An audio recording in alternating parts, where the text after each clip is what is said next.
આજે આપણે ગોળીઓ વાટો લગાવવાની એની આખી પ્રોસેસ તમને કહું છું.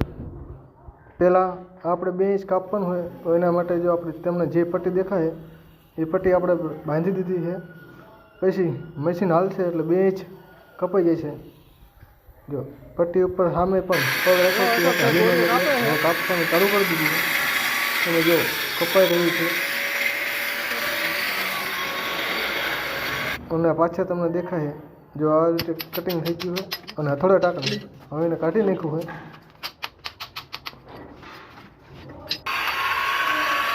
પછી સાફ કરી રસ નાખી એટલે માલ સારી રીતે ચોટી જાય. તમારે જો રહ નાખે છે, જો તમે જો બધી જગ્યાએ પેલા રસ નાખી દીધો અને હવે માલ નાખી દીધો. વાહ આપણી પાસે ટાઇલ્સનો ફર્મો હોય બનાવેલો એ ગોળીયા વાટનો એક જ ધારો રહે. તમે જો ફિનિશિંગ એકદમ આવશે અને સારો પણ લાગશે. ગોળીયા વાટો ગમે ત્યારે માલ નાખો ત્યારે એકવાર ફર્મો બનાવી નાખવાનો એટલે મસ્ત થાય.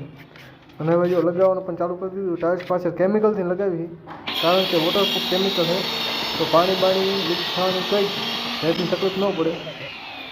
એક પછી એક લગાવવા માટે ગોળીઓ ટાઇલ્સમાં તો આવી રીતે લાગો તો વોટરપ્રૂફ કેમિકલથી જ લગાવો કારણ કે પાણી પછી ધાબામાં આવે નહીં. અને કાયતરો માર્યો છે. જો કેવું લાગે છે કહેજો, કમેન્ટ કરજો. મસ્તનું ધાબુ લગાવ્યું છે.